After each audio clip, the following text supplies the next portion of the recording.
Thank you, Mr. Chairman. Mr.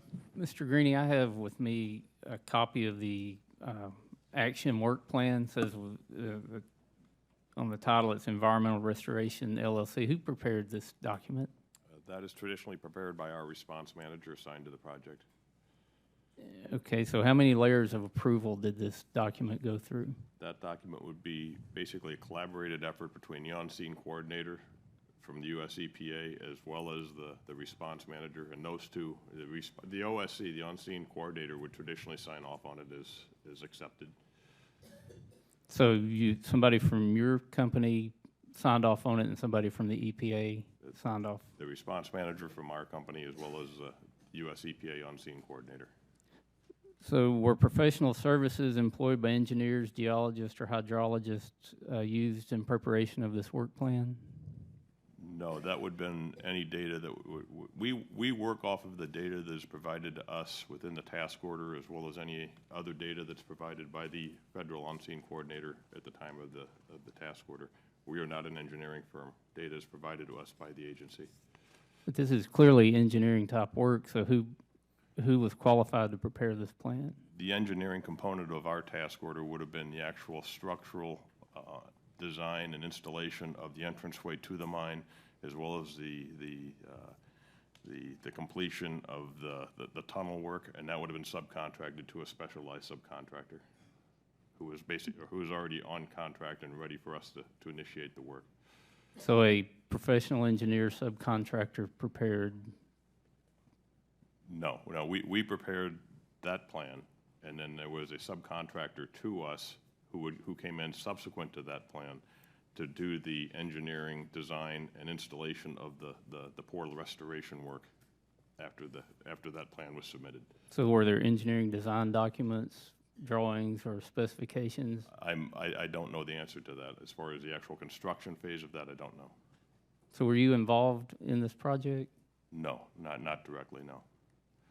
So would it not be normal practice if somebody's out doing the work that they would have the plans and the specifications? The work plan, again, it's more of a timing issue, I believe. That plan would have been turned in within, say, 30 days or so, 60 days, and it varies depending on what the federal OSC wants. And it's the preliminary approach. The way our contracts work is we're giving a set of technical directions, and then we define an operational approach to meet that technical direction. So that was a plan saying, here's how we're going to get there. It mentions that we're going to hire a competent contractor to do that work, but it doesn't define who because it hasn't been procured yet. Yeah, it doesn't say anything about hiring anybody for professional services. It does talk about subcontractors. This document was provided for transparency purposes on the EPA website, and it's got it lists 3 attachments that weren't included in the document, which I think would be pertinent to the document. The first one is the cost estimate. What was the total cost of this project? I do not have that information. I can certainly get it for you. And then the schedule wasn't included. Do you know the time frame of the schedule? I believe the schedule, the safety plan, and the cost were the 3 attachments, and my understanding was we did turn those over, minus the cost was redacted for confidentiality reasons. But I think that's pertinent to the issue, and that my question is, was there adequate cost and adequate time allowed to do this job properly? There was certainly the cost and schedule provided to do the project as was originally understood, yes. So why would that be redacted out of the document? The cost itself was unit cost. It was part of our contract, and that was confidential business information. That was redacted. And also not included in the document is the site health and safety plan. Was there a site health and safety plan?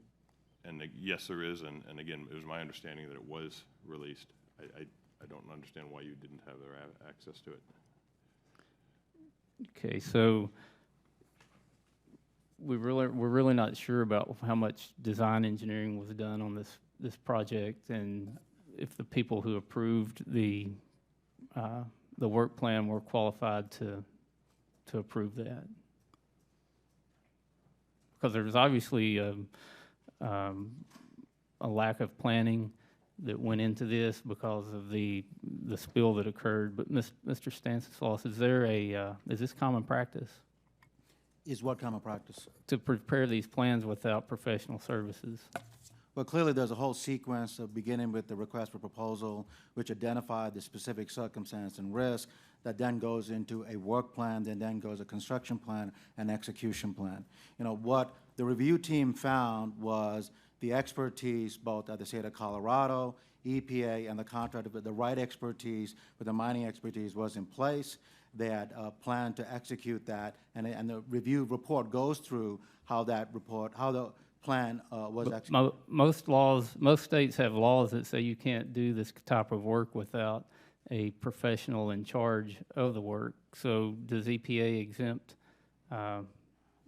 following state laws on professional services for these type projects? Well, all the appropriate professionals for this job, you know, our review team found that the expertise for doing a job like that was in place on this project team, both the EPA and the state of Colorado and the contractor. And the gentleman's time has expired.